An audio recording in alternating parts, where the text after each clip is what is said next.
Okay, so you want to stay informed, right?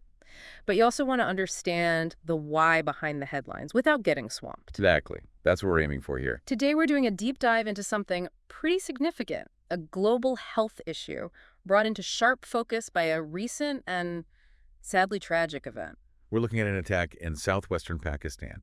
It involved security personnel who were uh, protecting polio vaccinators. Yeah, and our information for this dive comes straight from a news report covering the incident itself. Our goal really is to unpack this, understand the context. Hmm? What does this specific event tell us about the much bigger picture, the whole effort to finally eradicate polio? Okay, let's get into the specifics then. The report says this happened on Wednesday, April 23rd, 2025.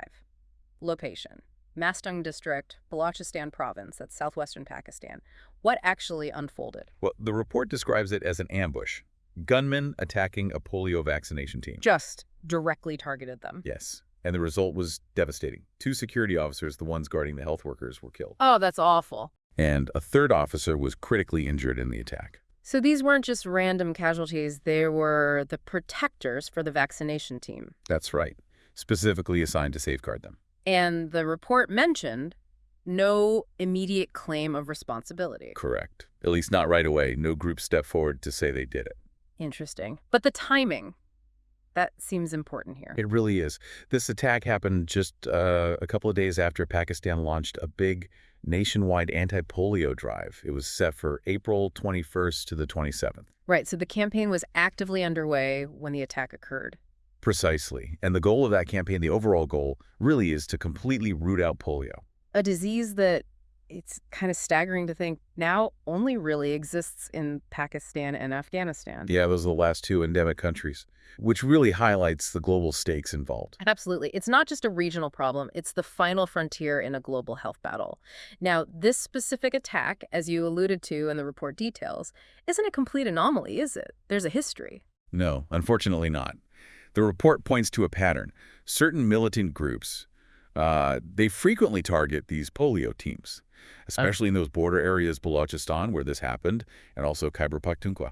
And their motivation, it's based on misinformation, isn't it? It seems to be, yes. They often portray these vital health campaigns as some kind of elaborate anti-Muslim and Western conspiracy. That's the framing mentioned. Which is just a tragic misunderstanding, considering the goal is purely to prevent children from getting this crippling disease. Exactly. It's Yeah. a deeply disturbing disconnect. And it goes beyond just suspicion. The report mentions active threats. Death threats, specifically. Yes, death threats issued against the vaccinators themselves, many of whom, the report notes, are women. They're the ones actually going door to door, giving the oral vaccine doses to children. That takes incredible courage. It really does. And the cost has been incredibly high. The report cites a statistic. Since December 2012, nearly 150 people connected to polio vaccination drives in Pakistan have been killed. 150, that number.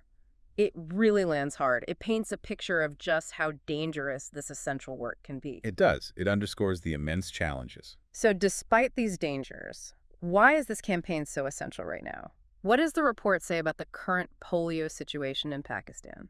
Well, the numbers show the fight is far from over. Last year, 2024, there were 74 reported polio cases in Pakistan. 74, that's significant. It is. And already this year, in 2025, there have been 6 confirmed cases mentioned in the report. So the virus is definitely still circulating. It's still a real threat. Which makes these vaccination campaigns absolutely critical. Non-negotiable, really. Absolutely. They are the key tool to stop transmission and protect children. So given this latest attack, this violence, what was the official response? The report includes a statement from Prime Minister Shehbaz Sharif. He condemned the attack very strongly, called it cowardice.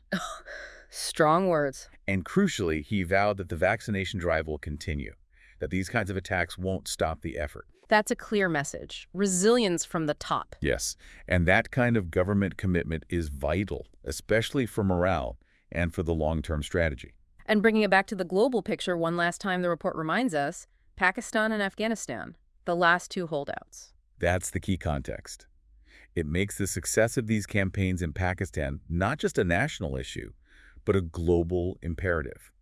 If polio isn't stopped there, it remains a threat everywhere through potential spread. Right. The risk of reimportation to polio-free countries is always there until it's gone everywhere. Precisely. The global health community is watching very closely. Okay, so let's quickly recap the main points from this deep dive. We've got the tragic, specific attack on security personnel guarding vaccinators in Balochistan. Yeah, highlighting the very real dangers involved.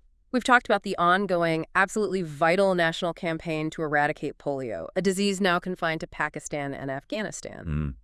And the reasons behind the opposition, from some groups that mistaken belief about conspiracy leading to threats and violence. And finally, the government's firm stance condemning the violence, but pledging to continue the vaccination efforts no matter what. Which leads us to something important for you, the listener, to think about. Consider the sheer complexity here.